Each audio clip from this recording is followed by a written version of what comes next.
All right, so this is a suggestion via a channel member. Let's jump into it. So the heart of Florida's Venezuelan community celebrating after U.S. forces captured dictator Nicolás Maduro. Our next guest is a Venezuelan-American activist who attended the celebration after several of his family members were forced into exile during Maduro's rise. His cousin was even kidnapped for days just a few years ago. Miami Young Republican Secretary Louise Valdez Jimenez joins us now. Louise, thanks so much for joining the program. Thank you so much. Good morning. So, good morning to you. Louise, can you paint the picture? I mean, I was talking with a lot of my Venezuelan friends, and many of them still in Venezuela, and they were sharing videos with me. There's utter elation amongst the Venezuelan people, but explain to our audience why. This has been a dream come true. We've been dreaming and praying and hoping for this day for many years. We've been so disappointed several times, but finally, thank God and thank you, President Trump, this finally happened. It's really difficult to explain if you haven't had this kind of experience. But essentially, we had a prosperous, thriving democracy. I remember going as a kid to Venezuela to visit One my of the richest family, countries in our a region. Wealthy, prosperous country, right absolutely. in the U.S. even in some respects. But then socialism took over, Chavez took over, and Maduro eventually took over, and the country eventually just collapsed. So we went from one of the wealthiest countries in the world to one of the poorest countries in the world. We Crazy had a inflation, massive humanitarian crisis. Our rights were taken away. Our futures were taken away. Millions of Venezuelans had to flee the country.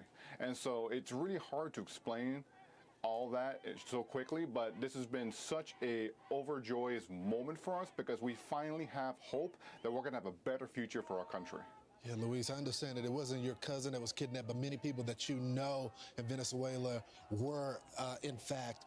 What is your message to the protesters in New York City, Portland, and all these other cities? Because one thing I noticed is that a lot of the people that are protesting, none of them are from Venezuela. You're 100% correct.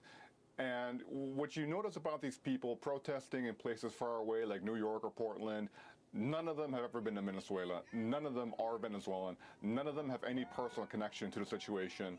I dare them. I challenge them to come here to Miami in Doral. Hold on, guys. Wait. Hold on 1 second, guys. Let me see these. Defund Venezuela against U.S. imperial.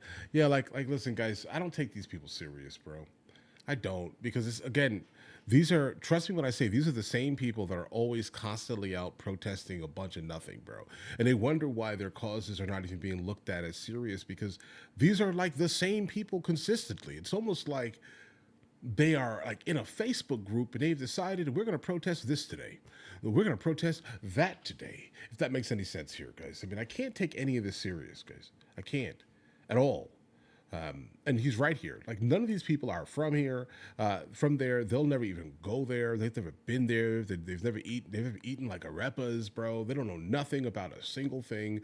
They think that they are doing something, bro. You are doing nothing, okay, at all. If you want to do something, then literally do something, not hold a ridiculous sign standing in one of the richest cities on the planet, bro. The Venezuelan-American community, and to actually speak to the Venezuelan exile community. It should tell you something. When the exile community from that country is entirely in support of what happened, you need to hear their stories, and you need to understand why they are so overjoyed and why the Maduro regime betrayed us and destroyed our country. So come here and talk to us and actually be informed. You know, Louise, I was going back and forth with some of my buddies, and I was a little concerned how they would respond once the president said he would be running Venezuela, in fact, for a period of time until the new leadership took place.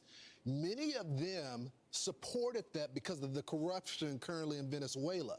Do you feel the same way? I 100% agree. I agree with President Trump and his decision for American involvement. We need to see what exactly that looks like. But you have to understand the Maduro regime and its cronies have completely ruined the country. Venezuela should be, it actually was one of the wealthiest countries in the world. We have some of the largest oil reserves in the world. We had a oil and gas industry that made our country extremely wealthy, and yet due to the complete incompetence and corruption and mismanagement of the Chavez and the Maduro socialist regimes, they've turned that industry into a shadow of what it was before. They've completely mismanaged it. It's incredible. Wait. What was that sign? Hold on, guys. Hold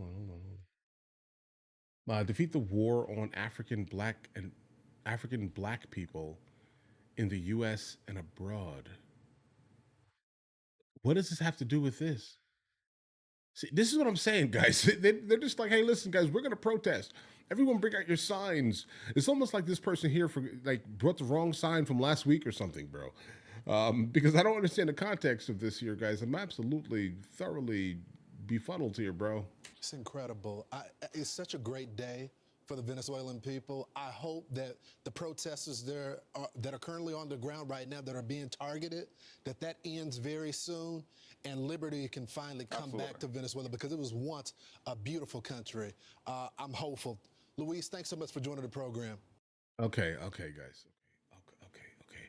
Listen, I'm absolutely sure every single person that is there that has lived under it, even the ones who basically legally qualified for asylum that have come to the United States of America based on these things here, are respect. I'm happy you guys are happy. All right, I'm super happy you guys are happy. But if you are one of these individuals that are out here, even protesting, in happy protest, let's just say this year, or even by default out here celebrating very loudly with your non-American flags in my country, okay, I'm happy for you guys. But if you're that attached specifically to this piece of land, then I think by default, you should take every single thing that you've learned about how we have become successful, how we have done all these things that made it so you wanted to come here, and kind of bring that back to your nation and rebuild it. I think that would be more meaningful than standing outside on the corners and doing ridiculousness and flying other countries' flags in my country. Just a thought, right? Just a thought. That's super disrespectful. Okay, but you know, live your best life here. But these protesters that are out here doing all these things, these meaningless protests, and I mean meaningless protests, because I'm sure the average person does not see as much news as you guys send me. All right, so now imagine, all I see are basically people protesting over legitimately everything. Okay, and I mean everything. So either you're going to go ahead and stop the nonsense. Oh, I'm off on Thursday. Let me go out and hold the sign. And, maybe you should probably go do something, right? Do something. Like actually. Like, so for example, I've complained a whole lot about how women generally are treated outside the United States of America. Like, I've actually seen women being treated terribly for them being women, okay? Like, seriously, in like random countries around the globe, I've seen it with my eyes, okay? It's a real thing. But I come to the United States of America and I hear people complaining, and I'm just like, are you being force-fed to be fattened so you can get married at 14? Like they do in Mauritania? That's not what's happening here? Oh, you're mad at that guy over there because he sits down on the subway and his legs are open because he has genitalia between his legs. So he just so happens to take up more space, and that's why you're angry? That's why you're angry. Okay. Right.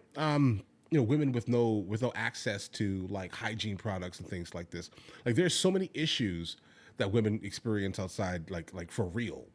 And then to come to America and hear people still complaining, and when they have it the best that they've ever had, it's a little bit frustrating. And the reason why I'm pointing this out here is that, look, if you want to solve the problem, don't protest. Right? Go do the thing. Go fix the problem. If that makes any sense here. Because all this here is, all I see this as, it's a Thursday, I'm bored, I'm off of work, I'm going to go hold a sign with my buddies from my Facebook group. This is all meaningless. Do something, actually. Like, make a change in someone's life, actually. Okay, that's it here. And I bring this story up about specifically Mauritania, at least, is because, like, that is something that I have done historically, all right? The goal is to actually help people who need help. You holding a sign is legitimately doing nothing. Your voice is meaningless. Just understand this here. All of these things are meaningless to the people that are actually suffering through things.